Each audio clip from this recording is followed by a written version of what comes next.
안녕하세요. 반갑습니다. 다양한 아이들 공부 이야기도 해보고 영어도 가르치고 있는 오너 아빠입니다. 얼마 전에 제가 뉴스를 요즘에 많이 보는데 진짜 주식 뉴스가 가장 큰 이슈인 것 같아요. 등락도 너무 심하고 특히나 요즘에는 막 엄청나게 하락하는 지금 하락 구간이라서 특히나 피해를 많이 보고 있는 것은 이제 레버리지 상품을 구입하신 분들이죠. 막 2배 레버리지, 그러니까 떨어지는 속도가 막 2배잖아요. 게다가 이제 빚을 얻어서 한 그런 분들은 더 큰, 엄청나게 큰 데미지를 얻고, 그런 분들은 자칫하면은 이제 회생하기가 쉽지 않은 그런 상황에 빠져서 되게 힘든 분들도 요즘 많이 계시다고 하던데, 저는 그걸 보면서 공부와도 비슷하다. 일종의 레버리지라는 것은 내가 현재 어떤 특정 종목에 완전히 내 모든 전 재산을 올인해가지고 거기에다가 막 엄청난 희망을 거는 거잖아요. 그 희망이 안 맞으면 정말 큰일이 터지는 건데, 내가 잘 된다는 희망하에 오르면 막 2배씩 오르니까요.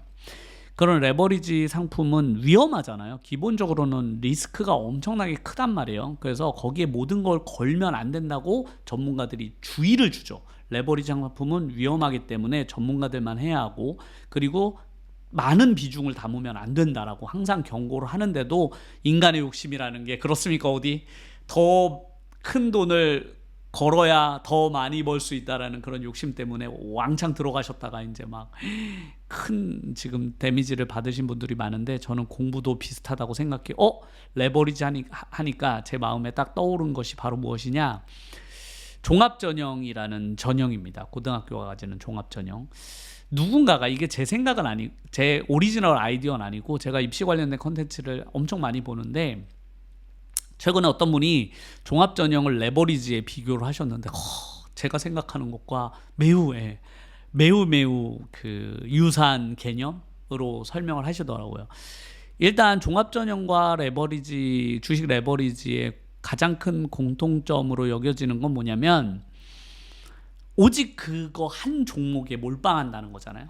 특히 지금 우리나라 주식 레버리지에서 가장 큰 문제가 되는 게 이제 SK 하이닉스와 이제 삼성전자의 반도체 레버리지인데, 대부분 거기에 큰 손해를 보신 분들이 많다시피 종합 전형이 레버리지 상품과 비슷하다는 첫 번째 이유가, 아이들이 자기의 모든 시간과 모든 에너지를 총동원해서 종합 전형의 모든 에너지를 다 쏟는다고 해요. 100이면 100을 다 쏟게 되는 거죠. 왜냐하면 종합 전형이라는 전형 자체가 그 학생이 공부뿐만 아니라 다양한 것들을 막 활동들을 엄청나게 해야 되잖아요.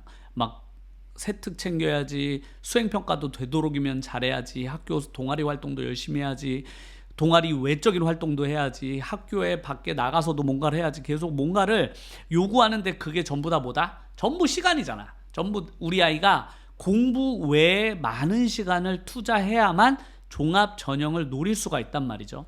그 말은 즉 뭐냐, 그 아이가 다른 것을 할 수 없다라는 뜻이기도 해요.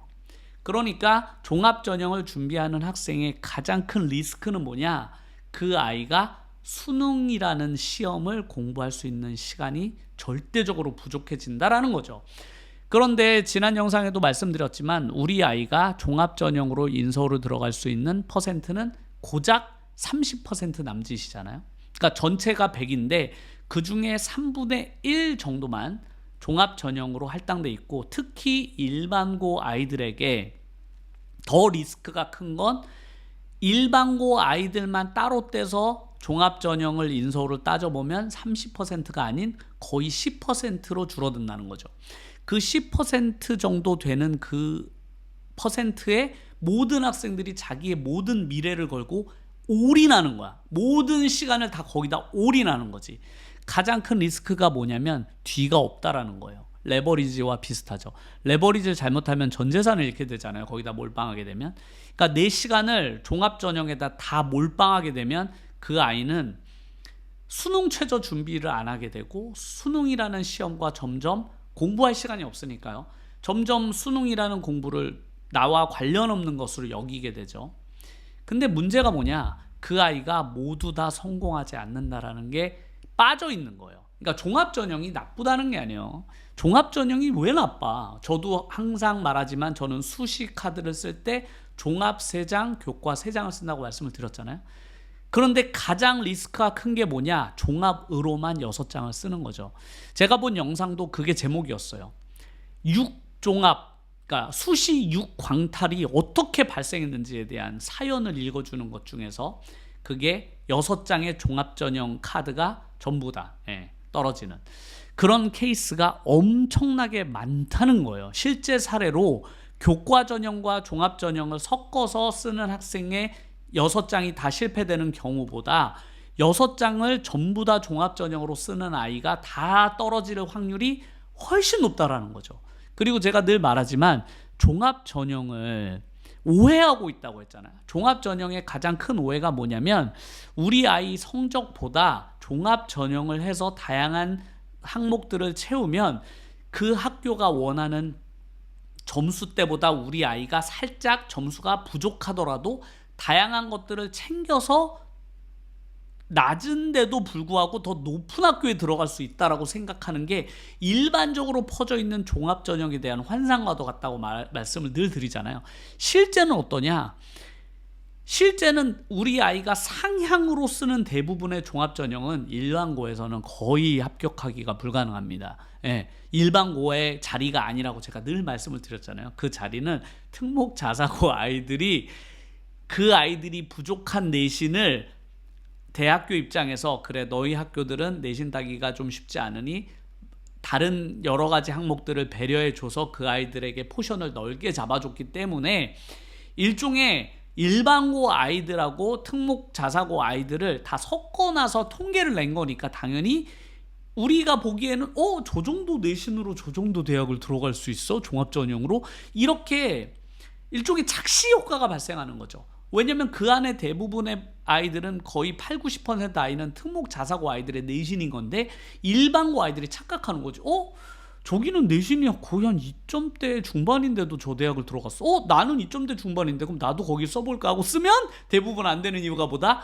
거기에는 특목 자사고 아이들을 기준으로 내신을 잡아준 건데 거기에다가 옆에다가 써놓질 않잖아. 옆에다가 야 여기는 2.5지만 특목 자사고 내신 2.5야 라고 적어놓진 않는단 말이에요. 대학교에서 어떻게 그렇게 적어놔. 그런데 알아봐 줬으면 하는 거지. 대학교 쪽에서 알아서 야 너희들이 알아서 눈치채야 돼. 여기가 합격 종합전형 합격 커트가 이거지만 일반고는 아니란다. 특목 자사고 아이들 내신이 요 정도라서 합격시켜 준 거야. 하지만 옆에 따로 우리가 특목 자사고 전용이라고 적어놓지는 않을게. 하지만 너희들이 알아서 눈치를 좀 채줘야지. 근데 일반고 아이들한테는 착시 효과. 나도 저기 넣으면 되는 거야 라고 생각해서 넣으면 대부분 떨어지게 되는 게 그래서 막 6광탈이 되는 거예요. 왜? 일반고 아이들이 착시 효과를 발견 못하고 그냥 내 내신을 거기에 맞춘 거지. 대부분은 떨어지게 되는 거죠. 그래서 제가 늘 말씀드리지만 너무 종합전형으로 우리 아이가 완전히 올인하게 되면 그 아이는 당연히 눈높이가 높아질 수밖에 없잖아요. 왜? 종합에 더 올인했는데? 내가 모든 시간을 종합에 더 올인했어. 일반고에서. 그럼 당연히 아이는 내신이 좋은 아이는 욕심이 날 거 아니에요.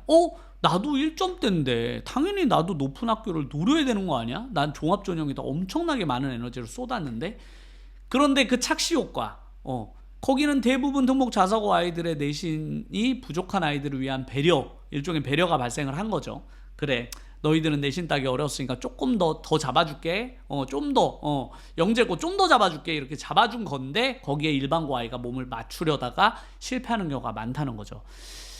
더 안타까운 건 무엇이냐? 더 안타까운 건 그 학생이 그렇게 해서 6개 모두 종합전형을 실패하게 되면 그 학생은 수능이 노베이스라는 게 가장 큰 리스크예요. 제 개인적으로는 가장 큰 리스크가 바로 그거예요. 그렇게 되면 그 아이는 다음 스텝을 밟기가 너무 어려워. 왜냐? 수능을 제로부터 시작해야 되거든. 그러니까 그 학생은 종합전형에 올인했다라는 것 때문에 수능은 노베이스야. 그럼 그 아이는 수시로 재수를 하더라도 다른 옵션을 걸기가 어려워. 그러니까 교과 전형으로 턴하기에도 수능이 노베이스니까 교과 전형으로 하면 그 학교 정도는 뚫어낼 수 있는데, 주변을 보면. 근데 수능이 노베이스니까 그 높은 최저를 맞추기가 너무 힘든 거야. 재수를 한 번 해서는 안 되고 거의 재수를 2번 해야 돼. 수능 최저를 거의 밑바닥부터 끌어올려야 되니까요. 그런데 대부분의 특목 자사고는 그래서 어떻게 하냐? 종합 전형이 유리한 학교임에도 불구하고 종합에 올인 때리지 않습니다.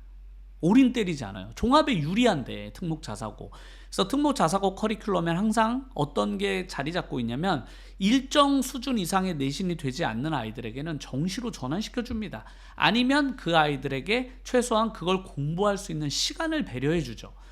그래서 우리가 갓방고라고 불리는 학교들, 특목 자사고에서는 항상 내신 30% 그리고 수능 30% 비율로 인서울권 대학을 들어가는 거예요. 그 아이들이 최소한, 그러니까 60% 학생들을 학교에서 잡아주는 거지. 그런데 일반고는 어떠냐? 일단 10% 안에 들지 못하면 내신으로는 대학 가기 어렵죠. 인서울에 일단 10% 안에 들어야 돼. 그런데 모든 학생들이 종합전형으로 다 올인했어. 근데 그 중에 생존자는 몇 명뿐이다? 반에서 3, 4명. 그럼 나머지는 어떻게? 올인했는데 나머지는 어떡하냐고. 그럼 그 아이들은 차츰 밑으로 대학교 순위가 다 낮아지게 되는 거죠. 그냥 말 그대로 줄 세우기인 거지. 그런데 그렇게 만약에 나는 더 좋은 대학을 가고 싶어, 내 꿈은 그게 아니야, 그럼 그런 아이들일수록 다양한 전략, 그러니까 종합전형 30%, 그리고 수능이 30이라고 말씀드렸잖아요. 거의 한 20 몇 %에서 30% 가까이 수능으로 대학을 갈 수 있는 퍼센트가 인서울에 잡혀 있고, 또 교과 전형도 10 몇 %가 15% 정도가 잡혀 있잖아요. 그럼 만약에 우리 아이가 대학을 간다, 그러면 당연히 그 아이가 교과 전형, 종합 전형을 절반씩 쓰고, 만약에 그렇게 해서 만족스럽지 않아, 내가 내신을 진짜로 폭망했어, 근데 내가 병행을 해왔단 말이에요. 그동안 고등학교 3년 내내 수능과 정시를 병행을 해왔어.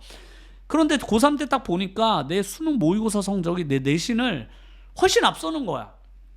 그럼 그 학생이 6장의 수식까지를 써보고 떨어지면 정시로도 해보고, 그러니까 여러 가지 옵션이 있어야 된다고 저는 생각하거든요. 그 아이에게 다음이라는 게 있어야 되잖아요. 다음이라는 게.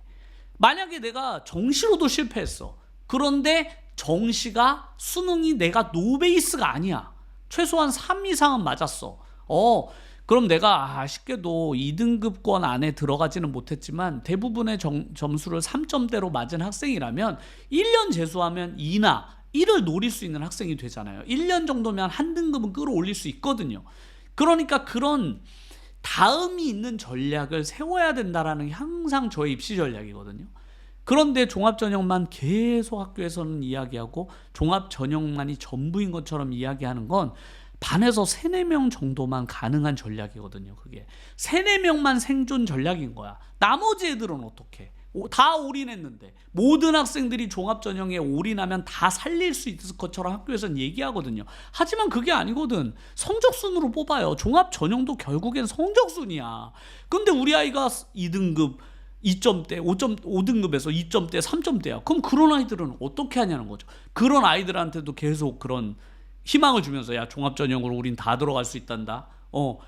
아니,